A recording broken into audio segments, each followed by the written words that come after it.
السلام عليكم. النهارده انا عايز اتكلم على حاجه. يعني هو رد كان جالي على الفيديوهات اللي فاتت اللي انا عملتها. طبعا لو حد متابعني هتعرف انا كنت بتكلم على غلاء الاسعار في اخر فيديوهين وخصوصا البنزين.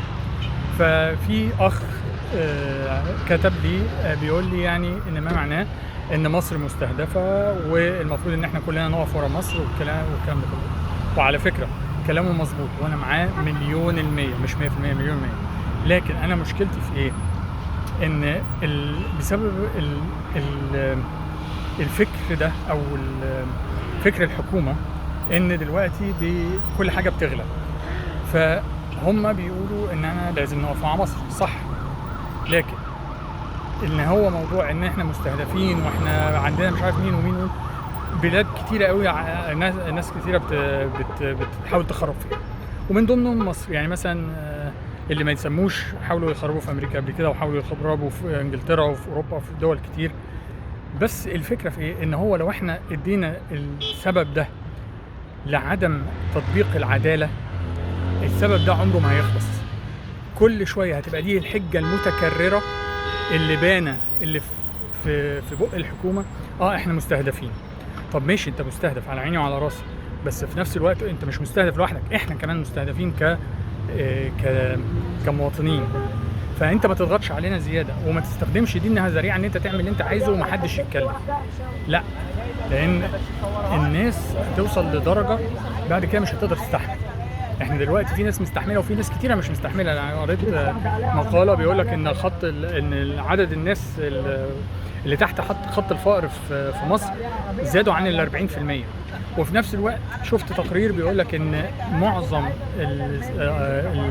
الاعمار اللي في مصر اللي هم عمر الشباب، فانت عندك كميه كبيره جدا من الشباب ومش عارف تستغلهم، وده بيؤدي الى ان هو زياده الاسعار وزياده البطاله والكلام ده كله بسبب سوء اداره ملهاش دعوه بالاستهداف الخارجي. الاستهداف الخارجي طبعا، وعلى فكره لو حاجه حصلت انا ان شاء الله ابقى من اول الناس اللي هتبقى في ظهر مصر، لكن بس في نفس الوقت ما استخدمش ان ما اخدش سبب اللي هو ممكن يبقى صح وممكن يبقى غلط.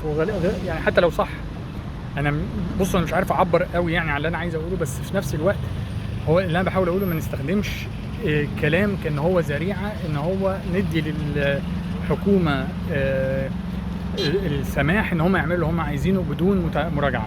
لان هقول لكم حاجه انا عرفتها برضو مؤخرا، ان في خطه الحكومه بتعملها حاجه اسمها الدلتا الجديده.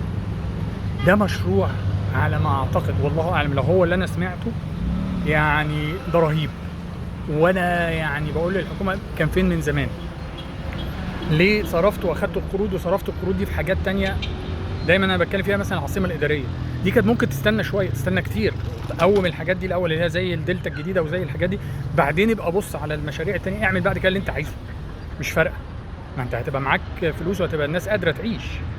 بس ان انت بتاخد قروض وبتحمل الميزانيه فوق ال 60% منها فوائد القروض، بعدين ترجع تقول مصر مستهدفه. لا، اصرف الاول صح وخد قرارات صح، بعدين هتلاقي الناس كلها في ظهرك.